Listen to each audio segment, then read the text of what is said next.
એક મહિલા છે એ એક વ્યક્તિને તમાચો ઠોકી દે છે અને એ વ્યક્તિ પત્રકાર છે.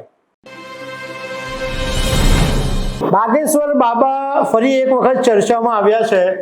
બાગેશ્વર ધામના બાબા છે એ હંમેશા ચર્ચાની અંદર રહેતા જ હોય છે. હમણાં રાજકોટની અંદર એમનો જ્યારે દિવ્ય દરબાર ભરાયો ત્યારે એક સાથે ઘણા બધા લોકો ધૂણવા લાગ્યા અને એક મહિલાએ તો મારામારી પણ કરી નાખી.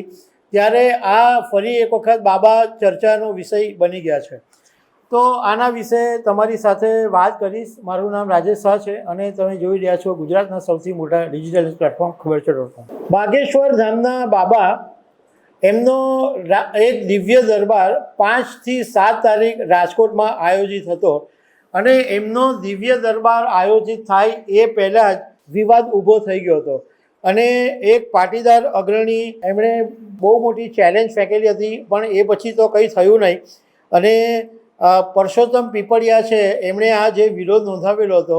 જ્યારે બાબાનો દરબાર ભરાયો અને એક વિડીયો સોશિયલ મીડિયામાં વાયરલ થયો, એને કારણે ચર્ચાનો વિષય બની ગયું કે બાબા બાગેશ્વર મંચ ઉપરથી બોલી રહ્યા છે અને એમના બોલવાથી ત્યાં હાજર લગભગ 500થી કદાચ વધારે લોકો હશે એ એક સાથે ધૂણવા લાગે છે અને ચીસો ને હા હા ને બધું, મતલબમાં એકદમ એટલા જ કે પોતાની જાત ખોઈ નાખી હોય એવી રીતના ધૂણવા લાગે છે. એમાં એક મહિલા છે એ એક વ્યક્તિને તમાચો ઠોકી દે છે અને એ વ્યક્તિ પત્રકાર છે.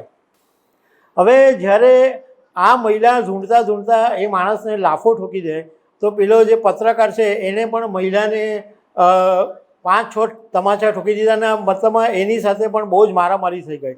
આમાં સવાલ એ ઊભો થાય છે કે આજની તારીખે પણ ઘણા બધા એવા ગામો છે કે જ્યાં ઘડી કોઈ બીમાર થાય કે બાળકને કંઈક થાય તો લોકો ડૉક્ટર પાસે નહીં જાય પરંતુ બાબા પાસે જાય અને એમના માટે આ એક એવી એમના માટે કદાચ શ્રદ્ધા છે કે એમના બાબા પાસે જવાથી એમનું સારું થાય.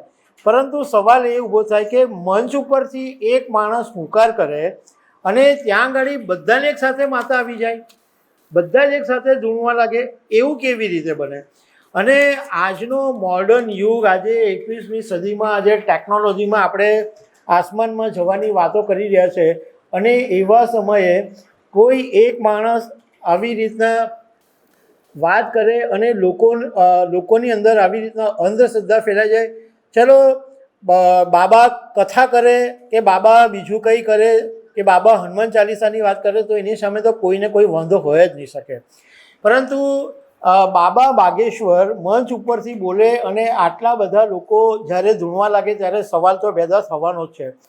અને ગુજરાત સરકારે 2024માં એટલા માટે જ કાયદો બનાવ્યો કે લોકોની અંદર અંધશ્રદ્ધા નહીં ફેલાય, અંધશ્રદ્ધાના નામે લોકો ખોટો લાભ નહીં લઈ જાય, અંધશ્રદ્ધાના નામે ભોળા લોકો ભેરવાઈ નહીં જાય.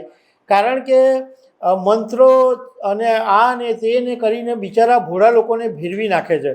તો પણ જ્યારે ગુજરાતની અંદર આ અંધશ્રદ્ધા નિવારણનો કાયદો છે તો એનું અમલીકરણ કોણ કરશે એવો પણ સવાલ ઘણા બધા લોકો પૂછી રહ્યા છે. કારણ કે હજુ પણ અંધશ્રદ્ધા અને શ્રદ્ધા એની પાતળી ભેદરેખા લોકોને ખબર નથી. કારણ કે સવાલ તો ઊભો થવાનો જ કે તમે એક માણસના કહેવાથી આટલા બધા લોકો ધૂણી કેવી રીતના શકે એ તપાસનો વિષય છે.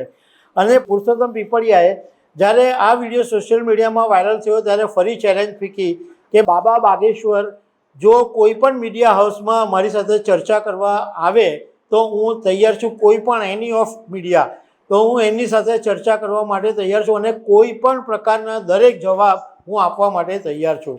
તો દર્શક મિત્રો, આવી અનેક વાતો સાથે અમે તમને મળતા રહીશું. આભાર.